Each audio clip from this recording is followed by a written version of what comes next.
Hello students, welcome back to ND commerce classes. कैसे हो आप सब? मुझे आशा है कि आप सब अच्छे होंगे। हम कॉर्पोरेट टैक्स पढ़ रहे थे जो कि एमकॉम थर्ड सेमेस्टर में था। सो आज हम उसकी यूनिट सेकंड कंप्लीट कर लेंगे। उसके बाद वीडियो के लास्ट में एक सरप्राइज़ है। आई मीन टू से कुछ बढ़िया ही है, वो आप देख लीजिएगा, ठीक है। तो चलिए शुरू करते हैं। तो हमने इंश्योरेंस कंपनी तो पढ़ लिया था, कंप्यूटेशन ऑफ इंश्योरेंस कंपनी। उसमें एक अदर इंश्योरेंस कंपनी के रिगार्डिंग था, वो भी हम देख लेंगे। तो वो भी मैं वीडियो के लास्ट में बता दूंगी। लेकिन उससे पहले सबसे इम्पॉर्टेंट टॉपिक है मैट का। मैट से रिलेटेड प्रोविजंस पेपर में पूछा गया है 2-3 बार, तो ये पढ़ लेते हैं, ठीक है। मैट जो है वो सेक्शन 115 जेबी यानी 115 जेबी के अंडर आता है। और मैट का मतलब होता है मिनिमम ऑल्टरनेट टैक्स, राइट। अब देखो, फॉर एग्जाम्पल ये हमारी दो कंपनियां हैं और जो दोनों कंपनियां हैं वो मैसिव प्रॉफिट मतलब बहुत ज़्यादा प्रॉफिट अर्न कर रही हैं। लेकिन ये जो है एक चीज़ और कि भाई ये बहुत ज़्यादा प्रॉफिट अर्न कर रही है और साथ ही साथ ये डिविडेंड तो पे कर रही है शेयर होल्डर को, लेकिन ये टैक्स पे नहीं करना चाहती। डिविडेंड तो पे करना चाहती है, टैक्स पे नहीं करना चाहती। इसलिए एजीएम यानी एनुअल जनरल मीटिंग जो होती है ना कंपनी की, उसमें ये प्रॉफिट नील दिखा देती है, बहुत ही कम दिखा देती है, ताकि ये टैक्स से बच जाए, टैक्स इनको पे ना करना पड़े। तो एक तो ये प्रॉब्लम क्रिएट हो रही थी एंड सेकंड वन इज़ कि इन दोनों के बीच में हम कंपैरिजन नहीं कर पा रहे थे, क्योंकि मेथड्स डिफरेंट यूज़ कर रही थी कंपनी और रेट भी डिफरेंट यूज़ कर रही थी। तो इन सारी प्रॉब्लम्स के सॉल्यूशन के लिए मैट को लाया गया कि भाई चलो स्पेशल तो इस टैक्स से रिलेटेड सॉल्यूशन के लिए कि भाई आपको ज़्यादा टैक्स पे नहीं करना पड़ेगा, मिनिमम ऑल्टरनेट टैक्स आपको पे करना पड़ेगा, ठीक है, क्योंकि टैक्स की वजह से ही ज़्यादा सब कुछ चल रहा था। तो और इससे कंपैरिजन भी आप लोग सेम मेथड यूज़ करना और हम कंपैरिजन भी कर पाएंगे। तो मैट का मेन चीज़ ही ये था कि भैया आप कम से कम टैक्स पे करो, ठीक है। तो इससे रिलेटेड अब हम आप आगे देख लेते हैं कि जो मैट है ना वो section 115 JB of income tax act 1961 के अंडर आता है। अप्लीकेबिलिटी की बात करें तो ये सारी कंपनीज पे अप्लीकेबल होता है, चाहे फिर वो हमारी इंडियन कंपनी हो और वी कैन से चाहे वो फॉरेन कंपनी हो, है ना। इंडियन और फॉरेन, फॉरेन कंपनी भी इंक्लूड होगी, तो इसमें सारी कंपनीज पे अप्लीकेबल होता है। अच्छा जी, नेक्स्ट है इसमें हर एक जो कंपनी होती है उसको अपनी इनकम टैक्स की लाइबिलिटी को दो सेट्स ऑफ प्रोविज़न के अकॉर्डिंग टैक्स पे करना होता है।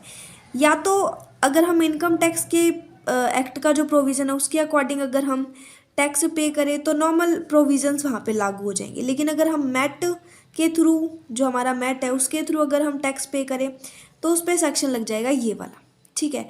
अगर नॉर्मल प्रोविज़न के थ्रू हम टैक्स पे करते हैं तो वहाँ पे 30% तो आपकी टैक्स रेट रहेगी, प्लस 4% आपका हेल्थ एंड एजुकेशन सेस रहेगा। लेकिन अगर मैट के अकॉर्डिंग हम ऐसा कर रहे हैं तो 15% आपकी टैक्स रेट रहेगी, जो कि बुक प्रॉफिट का 50% होता है, और 4% आपका सेस रहेगा। बुक प्रॉफिट जो है वो आप +1 क्लास में पढ़ चुके हो, आई थिंक ये मुझे बताने की ज़रूरत नहीं है, बट फिर भी मैं उसका एक छोटा सा जो बोलते हैं ना बेसिक, तो वो बता दूंगी कि बुक प्रॉफिट का मतलब नेट प्रॉफिट होता है एक कंपनी का, जो कि हम प्रॉफिट एंड लॉस अकाउंट में शो करते हैं, ठीक है। चलो आगे पढ़ लेते हैं। MAT is equal to 15% with effect from assessment year 2020 of book profit, ठीक है। तो मैट जो है वो 15% लगता है, ठीक है, जो कि असेसमेंट ईयर इतना अगर है तो। फिर बुक प्रॉफिट के बारे में मैं बता चुकी हूँ कि नेट प्रॉफिट होता है और जो कि प्रॉफिट एंड लॉस अकाउंट में हम शो करते हैं। अब देखो ये जो नेट प्रॉफिट है ना, इसमें क्या क्या चीज़ें हम ऐड करेंगे और क्या क्या चीज़ें हम डिलीट कर देंगे यानी लेस करेंगे, तो वो देख लेते हैं। Addition to the net profit if debited to the PNL account, अगर पीएनएल अकाउंट में हमने कोई चीज़ डेबिट कर दी है, ठीक है, तो क्या क्या चीज़ें उसमें ऐड करी जाएगी, वो डेबिट कर दी है वो ऐड हो जाएंगी। जैसे कि first one is income tax paid और पेबल। इनकम टैक्स जो कि या तो पे हो चुका है या फिर पेबल होगा, और जो कि हमने नॉर्मल टैक्स प्रोविज़न के अकॉर्डिंग हमने टैक्स पे करा था, तो उसको हम ऐड कर देंगे नेट प्रॉफिट में। Transfer made to any reserve, कोई भी हमने रिजर्व के थ्रू ट्रांसफ़र करा है ना, रिजर्व में डाली हमने कोई चीज़, तो अगर उसको डेबिट कर दिया था तो अब उसको ऐड कर देंगे। Provisions for loss of subsidiary companies, जो हमारी सब्सिडरी कंपनी सहायक जो कंपनियां हैं उसके रिगार्डिंग लॉस के से रिलेटेड हमने कोई प्रोविज़न बनाया था तो वो हमने डेबिट कर दिया था, तो उसको भी हम ऐड कर देंगे। डिविडेंड प्रपोज्ड और पेड, डिविडेंड पे हो चुका है या फिर प्रपोज हो चुका है, भाई हमने पे करना है, तो फिर उसको हम ऐड कर देंगे। Amount provision of deferred tax, deferred tax की अमाउंट को भी हम ऐड कर देंगे अगर वो डेबिट हो चुकी है तो। Provisions for uncertain liability, uncertain liabilities के लिए प्रोविज़न बना रखा, अगर उनको भी हमने पीएनएल अकाउंट में डेबिट कर दिया तो उसको भी हम ऐड कर देंगे। Depreciation including depreciation on amount of revaluation of assets, depreciation को भी हम ऐड कर देंगे अगर वो डेबिट हो चुका है, लेकिन इसमें वो डेप्रिशिएशन भी इंक्लूड होगा जो कि एसेट्स की रिवैल्यूएशन से रिलेटेड है। ठीक है, तो ये चीज़ें आप पढ़ लोगे एक बार या 2 बार तो आपको हो जाएगा रिवाइज, इतना मुश्किल नहीं है। उसके बाद deletion to the net profit, net profit में से क्या क्या चीज़ें डिलीट करनी है, घटानी है। If credited to the PNL account, अगर पीएनएल अकाउंट में हमने उन ये सारी जो दे रखी है ना टर्म्स, इनको अगर हमने क्रेडिट कर दिया ना तो फिर हम इनको डिलीट कर देंगे। जैसे कि amount withdrawn from any reserve, कोई भी रिजर्व है उससे हमने कोई अमाउंट विड्रॉ करी तो क्रेडिट की एंट्री कर दी तो उसको अब घटा दिया जाएगा। अमाउंट ऑफ डेफर्ड टैक्स की अमाउंट है वो अगर क्रेडिट हो चुकी है तो फिर उसको भी लेस कर दिया जाएगा। Amount of depreciation debited to PNL account तो फिर इसको भी, ठीक है। फिर amount of loss brought forward और unabsorbed depreciation whichever is less, जो भी कम होगा फिर उसको भी हम इसमें से घटा देंगे। The amount of income to which any of the provision, इन प्रोविज़न के रिगार्डिंग अगर हमने कोई अमाउंट मिली है हमें तो वो उसको भी हम जो है घटा देंगे, लेकिन इसमें ये जो 2 सेक्शंस हैं इनके रिगार्डिंग अगर कुछ अमाउंट मिली है तो उसको हम छोड़ देंगे, मतलब इनको छोड़ के बाकी अमाउंट्स को हम इसमें इंक्लूड करेंगे। मैट को ना सिर्फ थियोरेटिकल नहीं बल्कि प्रैक्टिकली अगर समझेंगे तो आसानी से समझ आएगा। फॉर एग्जांपल एक कंपनी है PQR limited has the taxable income, और उसकी टैक्सेबल इनकम है as per normal provision of the income tax act, उसकी टैक्सेबल इनकम है 40 लाख, और अगर बुक प्रॉफिट के हिसाब से देखें तो उसकी टैक्सेबल इनकम है 60 lakh for the financial year 2019 से 20 तक। ठीक है, tax payable as per normal provision के अकॉर्डिंग टैक्स कैसे लगेगा। सबसे पहले जो 60 लाख बुक प्रॉफिट दे रखी है और माइनस जो 40 लाख वाली वैल्यू दे रखी है तो 20 लाख पे लगेगा टैक्स। तो हमने बोला था ना 30% लगता है और plus 4% health and education tax, तो 20 लाख का 30% 6 लाख हो गया।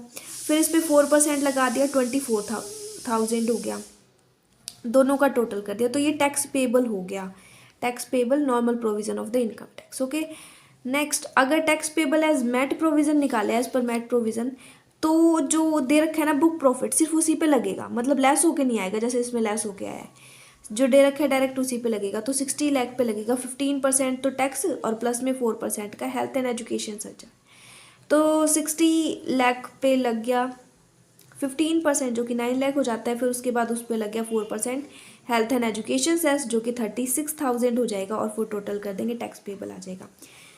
तो लेकिन इसमें एक चीज़ और होती है, वो होती है मैट क्रेडिट, ये भी ना 2 मार्क्स में आ जाता है। जैसे कि हमने टैक्स पेबल करा किस पे, normal provision of the income tax जो कि हमारा आया था 6,24,000 एंड सेकेंड हमने बुक प्रॉफिट पे निकाला जो कि मैट के हिसाब से था जो आया 9,36,000। इसमें से इनका जो डिफरेंस होगा ना वो होता है मैट क्रेडिट, और वो आपको कब पे करना होता है 15 असेसमेंट ईयर में आपको वो कैरिड फॉरवर्ड करना होता है। Such tax credit shall be carried forward for 15 assessment year. ठीक है, अब हमारा एक इंश्योरेंस कंपनी का एक छोटा सा टॉपिक रहता था अदर इंश्योरेंस कंपनी की असेसमेंट के रिगार्डिंग, वो हम देख लेते हैं उसके बाद सरप्राइज। ओके, सो ये टॉपिक था हमारा computation of profit of other insurance business, following adjustment are made for profit. तो अगर अदर इंश्योरेंस बिजनेस है मतलब लाइफ इंश्योरेंस को छोड़ के बाकी जो इंश्योरेंस बिजनेस है तो उनकी टैक्स प्रॉफिट जो भी है कैसे हम कंप्यूट करेंगे, कैसे कैलकुलेट करेंगे। तो 2 पॉइंट्स दे रखे हैं। सच एक्सपेंडिचर, मतलब ये एडजस्टमेंट करनी पड़ेगी हमें प्रॉफिट के regarding. Such expenditure as is disallowed under the provision of section 30 to 43B, section 30 से लेके 43B तक जो प्रोविजंस बनाए थे और तो उनसे रिलेटेड जो भी खर्चे थे तो उनको डिसअलाउड अगर कर दिया गया हो। एंड प्रोविजंस फॉर डिविडेंड और any other reserve which is debited to PNL account, और कोई भी अदर रिजर्व्स है तो अगर वो पीएनएल अकाउंट में डेबिट कर दिए गए तो उनके रिगार्डिंग प्रोविजन बनाएंगे। ठीक है, these if deducted while computing profits will be added back while adjusting taxable profit। अगर ये दोनों है मतलब ये प्रोविज़न है और एक ये प्रोविज़न है, 2 प्रोविज़न है, एक तो सेक्शन 30 से 43B वाला और एक ये बनाया था रिजर्व के रिगार्डिंग, तो ये जो है अगर ये डिडक्ट कर दिए गए जब हम प्रॉफिट को कंप्यूट कर रहे थे, प्रॉफिट की गणना कर रहे थे, जब अगर मान लो इनको घटा दिया गया हो तो इनको वापस से जोड़ देंगे जब हम टैक्सेबल प्रॉफिट की एडजस्टमेंट करेंगे तब, ठीक है। तो ठीक है, उसके बाद नेक्स्ट है इंश्योरेंस बिजनेस। इंश्योरेंस बिजनेस को या तो गेन होता है या लॉस होता है। तो गेन और लॉस, गेन हुआ तो शैल बी एडेड और लॉस हुआ तो deducted from profits if not already these are added और सब्ट्रैक्टेड। अगर इनके गेन हुआ तो ऐड करेंगे, लॉस हुआ तो डिडक्ट कर देंगे यानी लेस कर देंगे, अगर इनको ऑलरेडी हमने ऐड या सब्ट्रैक्ट नहीं किया होगा तो। अगर कर दिया तो फिर दोबारा नहीं करेंगे, मतलब एक ही बार करना है। If the profit and loss account is debited on the account of reduction in the cost of any investment, it shall be added to the profit. अगर P&L अकाउंट है और अगर वो डेबिट हो गया है ऑन अकाउंट ऑफ रिडक्शन पे, तो हम मतलब कि इसका मतलब उसको ऐड करना पड़ेगा ना, डेबिट हो गया है तो बस ठीक है। अगर वो डेबिट हो गया है गलती से तो हम उसको ऐड कर देंगे प्रॉफिट में। फिर उसके बाद reserves of unexpired risk, unexpired risk की जो अमाउंट है उसको भी हम अलाउड कर देंगे एज अ डिडक्शन की फॉर्म में। तो ये चीज़ें जो है वैसे समझाने वाली नहीं है, बट एज अ नोट्स के रूप में ये काम आ जाएंगे आपके। Okay, following percentage of net premium income has been prescribed for accumulation of unexpired risk. Unexpired risk की अक्यूमुलेशन से रिलेटेड कुछ percentage of net premium income, मतलब क्या क्या चीज़ें हैं वो देख लेते हैं। फायर इंश्योरेंस और इंजीनियरिंग इंश्योरेंस, तो इसमें 100% नेट प्रीमियम इनकम लगेगी। मराइन इंश्योरेंस बिजनेस में भी 100% of net premium income. Fire insurance and mix type of insurance business में 15% ऑफ नेट प्रीमियम इनकम। मतलब इतनी इनकम प्रिस्क्राइब करी गई है। अगर आपका कोई अनएक्सपायर्ड रिस्क है और उसको एक्यूमुलेट करना है, तो इस टाइप की अगर कोई है इंश्योरेंस आपकी, तो उसके रिगार्डिंग कितना कितना नेट प्रीमियम इनकम जो प्रिस्क्राइब्ड है। फायर इंश्योरेंस और इंजीनियरिंग इंश्योरेंस दोनों को मिला के 100%, मराइन इंश्योरेंस के रिगार्डिंग 100, फायर और मिक्स टाइप ऑफ इंश्योरेंस के लिए 50%। एक चीज़ और है और वो ये है rate of tax. Tax rate on profit of non life insurance business, मतलब ये जो हमारी other life insurance other business जो हम पढ़ रहे हैं, तो will be calculated on the basis of normal rate. Normal rate पे ही वो कैलकुलेट होंगे, ठीक है। मतलब वो मेट वाली प्रोविज़न यहाँ पे फॉलो नहीं होगी। ओके, तो ये हमारा टॉपिक था। ओके, सो नाउ सरप्राइज है ये क्या है? ये है हमारी 3rd यूनिट का एक टॉपिक है। और इसमें से ना मतलब कई बार तो ऐसा होता है कि दोनों क्वेश्चन इसी में से आ जाते हैं, है ना। और या फिर कभी कभी ऐसा होता है कि एक क्वेश्चन इसमें से आता ही आता है। यानी ये जो टॉपिक है ये बहुत ही मोस्ट इम्पॉर्टेंट वाला टॉपिक है और ये हम नेक्स्ट वीडियो में कवर करेंगे, ठीक है। और इसको मतलब आप बहुत अच्छे से पढ़ लेना, क्योंकि ये बहुत ही ज़्यादा इम्पॉर्टेंट टॉपिक है। मतलब इसमें से क्वेश्चन आता ही आता है, इतना मतलब 200% अगर मैं बोलूँ तो इतना ज़्यादा इंपॉर्टेंट है ये। तो कभी आ जाता है कि चैरिटेबल ट्रस्ट की असेसमेंट बता दो, कभी आता है रिलीजियस ट्रस्ट की, पॉलिटिकल पार्टी की भी कई बार आ जाती है, और कभी कभी ऐसा होता है 16 मार्क के दोनों क्वेश्चन इसी में से आ जाते हैं। तो ये एक अच्छा वाला सरप्राइज़ था आपके लिए, आई थिंक, मुझे ऐसा लगा। तो आप लोग ज़रूर देख लीजिएगा इसको। तो नेक्स्ट वीडियो में हम इसको कवर कर लेंगे। और जो वीडियो अगर आपको पसंद आई हो तो वीडियो को लाइक कर दीजिएगा। जिसने चैनल अभी तक सब्सक्राइब नहीं करा है चैनल को सब्सक्राइब कर दीजिएगा। और अगर हाँ वीडियो में कोई कमी वगैरह हो तो प्लीज़ कमेंट बॉक्स में बताइए ताकि उसमें सुधार किया जा सके। And thank you so much. और PDF भी आपको जल्दी ही अवेलेबल करा दी जाएगी। और आपके पेपरों से पहले कोशिश की जाएगी कि भाई आपका सिलेबस कंप्लीट हो जाए, आपकी रिवीजन अच्छे से हो जाए मतलब। Thank you so much.